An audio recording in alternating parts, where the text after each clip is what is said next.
Earlier this morning, I was watching a video by Matthias Wendell, and he had a Delta, uh, almost a cabinet shop, one of those 2 horsepower cabinet shops, saws that he'd hauled down into the basement of his workshop, and the Arbor was not spinning true, so he was not getting good clean cuts.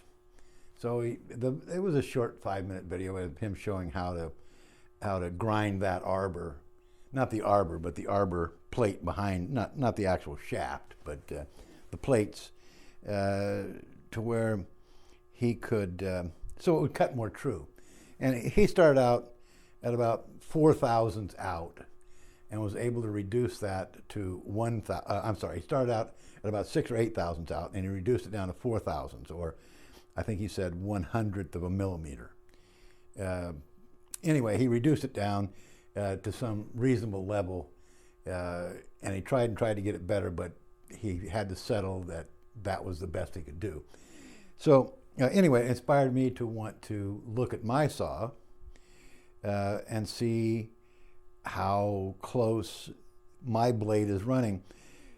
Because the back nut is not anchored to the arbor shaft, I couldn't put the dial indicator on the actual plate that the blade rests against. So I tried and there was just no way to get it done. So I ended up putting the blade back on and doing the check on the blade with the blade tightened into place and everything set. And I think that's a valid test if you've got the dial indicator as close to the arbor as you could get. And I'm as close to the arbor as he got in his test. So let me swing the camera around and let's see what we came up with here. I've got the dial indicator all set up, and oops, excuse my bumping the camera around. And there's the dial indicator set up. I'm still bumping the camera tripod with my foot, but there is the dial indicator and the arbor sticking out.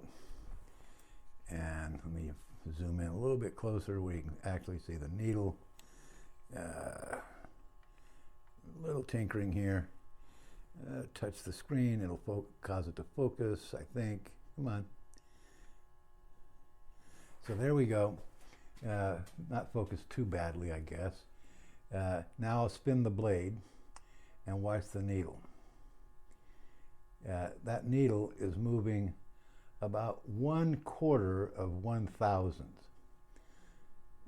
as I spin the blade.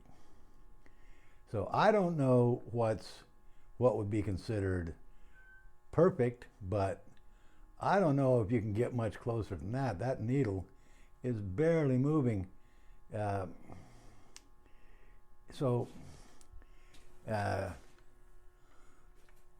What's the takeaway?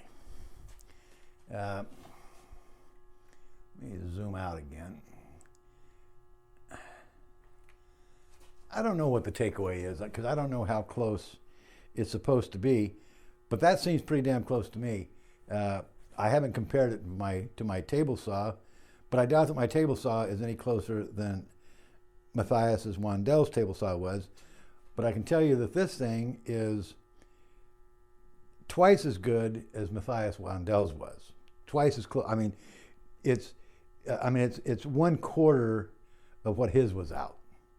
So his needle was moving a lot more than this needle, and that's after he did a whole lot of work. And I haven't done anything to this DeWalt except put the blade on it and put the dial indicator on it. So anyway, I think it's worth checking, especially if you've just got the saw. I probably should have checked this a year or so ago when I first got the saw, but I didn't. And so now I'm just now checking it, because if you check it when you first get it, you can decide whether or not it's worth fixing, repairing, or going through all the effort of building a table and a bench and all the things you have to do to set up a saw. That might be one of the first things you want to check is how close is that arbor how far is it running out? What's the run out on that arbor? That could be a very important thing on a new purchase. Heck, you might even take a dial indicator with you when you look at a saw and check it right then before you even buy it. So that's that, and I hope this little bit short video is it's got some value to it, and maybe a tip or two in it that might help somebody.